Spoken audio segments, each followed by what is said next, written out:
Marc, chapitre 6. Jésus partit de là et se rendit dans sa patrie. Ses disciples le suivirent. Quand le Shabbat fut venu, il se mit à enseigner dans la synagogue. Beaucoup de gens qui l'entendirent étaient étonnés et disaient « D'où lui viennent ces choses ? Quelle est cette sagesse qui lui a été donnée, et comment de tels miracles se font-ils par ses mains ?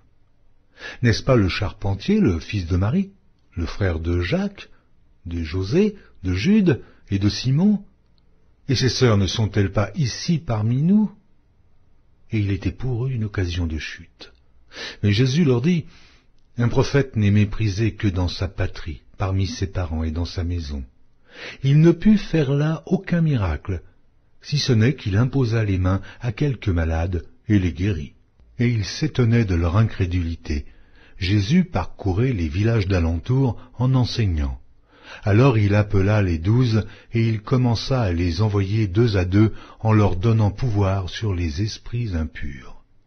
Il leur prescrivit de ne rien prendre pour le voyage, si ce n'est un bâton, de n'avoir ni pain, ni sac, ni monnaie dans la ceinture, de chausser des sandales et de ne pas revêtir de tunique. Puis il leur dit, « Dans quelque maison que vous entriez, restez-y jusqu'à ce que vous partiez de ce lieu, et s'il y a quelque part des gens qui ne vous reçoivent ni ne vous écoutent, retirez-vous de là et secouez la poussière de vos pieds afin que cela leur serve de témoignage. » Ils partirent et ils prêchèrent la repentance. Ils chassaient beaucoup de démons et ils oignaient d'huile beaucoup de malades et les guérissaient. Le roi Hérode entendit parler de Jésus dont le nom était devenu célèbre et il dit « Jean-Baptiste est ressuscité des morts. » Et c'est pour cela qu'il se fait par lui des miracles. D'autres disaient « C'est Élie » et d'autres disaient « C'est un prophète, comme l'un des prophètes. » Mais Hérode, en apprenant cela, disait « Ce Jean que j'ai fait décapiter, c'est lui qui est ressuscité. » Car Hérode lui-même avait fait arrêter Jean et l'avait fait lier en prison à cause d'Hérodias, femme de Philippe, son frère, parce qu'il l'avait épousée et que Jean lui disait « Il ne t'est pas permis d'avoir la femme de ton frère. » Hérodias était irritée contre Jean et voulait le faire mourir, mais elle ne le pouvait, car Hérode craignait Jean, le connaissant pour un homme juste et saint.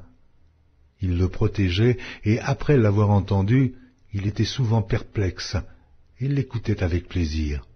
Cependant, un jour propice arriva lorsque Hérode, à l'anniversaire de sa naissance, donna un festin assez grand aux chefs militaires et aux principaux de la Galilée. La fille d'Hérodias entra dans la salle. Elle dansa et plut à Hérode et à ses convives. Le roi dit à la jeune fille, « Demande-moi ce que tu voudras, et je te le donnerai. » Il ajouta avec serment, « Ce que tu me demanderas, je te le donnerai, fût-ce la moitié de mon royaume. » Étant sortie, elle dit à sa mère, « Que demanderai-je » Et sa mère répondit, « La tête de Jean-Baptiste. » Elle s'empressa de rentrer aussitôt vers le roi et lui fit cette demande, « Je veux que tu me donnes à l'instant, sur un plat, la tête de Jean-Baptiste. » Le roi fut attristé, mais à cause de ses serments et des convives, il ne voulut pas lui faire un refus. Il envoya sur le champ un garde avec ordre d'apporter la tête de Jean-Baptiste. Le garde alla décapiter Jean dans la prison et apporta la tête sur un plat. Il la donna à la jeune fille, et la jeune fille la donna à sa mère. Les disciples de Jean, ayant appris cela, vinrent prendre son corps et le mirent dans un sépulcre. Les apôtres, s'étant rassemblés auprès de Jésus, lui racontèrent tout ce qu'ils avaient fait et tout ce qu'ils avaient enseigné.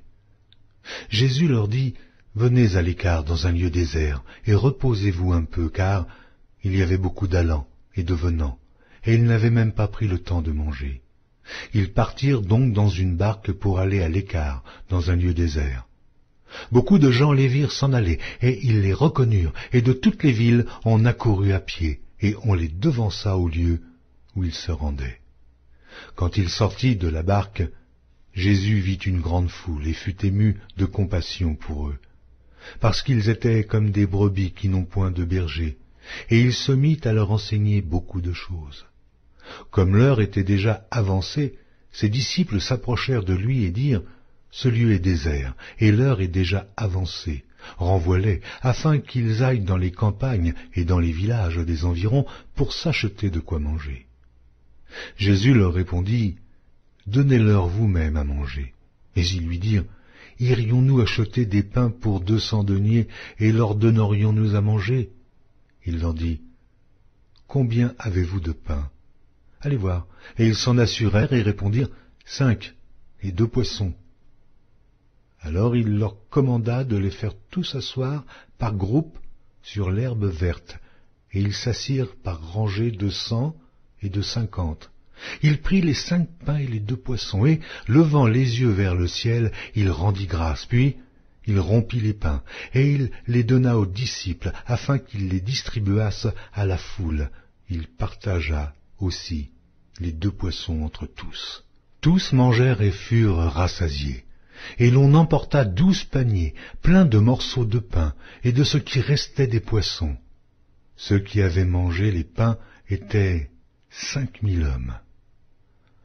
Aussitôt après, il obligea ses disciples à monter dans la barque et à passer avant lui de l'autre côté, vers Bethsaïda, pendant que lui-même renverrait la foule. Quand il l'eut renvoyé, il s'en alla sur la montagne pour prier. Le soir étant venu, la barque était au milieu de la mer, et Jésus était seul à terre. Il vit qu'ils avaient beaucoup de peine à ramer, car le vent leur était contraire. À la 4e veille de la nuit environ, il alla vers eux, marchant sur la mer, et il voulait les dépasser. Quand ils le virent marcher sur la mer, ils crurent que c'était un fantôme, et ils poussèrent des cris. Car ils le voyaient tous, et ils étaient troublés. Aussitôt Jésus leur parla et leur dit « Rassurez-vous, c'est moi. N'ayez pas peur. » Puis il monta vers eux dans la barque, et le vent cessa. Ils furent en eux-mêmes tous stupéfaits et remplis d'étonnement, car ils n'avaient pas compris le miracle des pains, parce que leur cœur était endurci. Après avoir traversé la mer, ils vinrent dans le pays de Génézareth, et ils abordèrent. Quand ils furent sortis de la barque, les gens, ayant aussitôt reconnu Jésus, parcoururent tous les environs, et l'on se mit à apporter les malades sur des lits, partout où l'on apprenait qu'il était. En quelques lieues qu'il arriva dans les villages, dans les villes ou dans les campagnes, on mettait les malades sur les places publiques, et on le priait de leur permettre seulement de toucher le bord de son vêtement, et tous ceux qui le touchaient étaient guéris.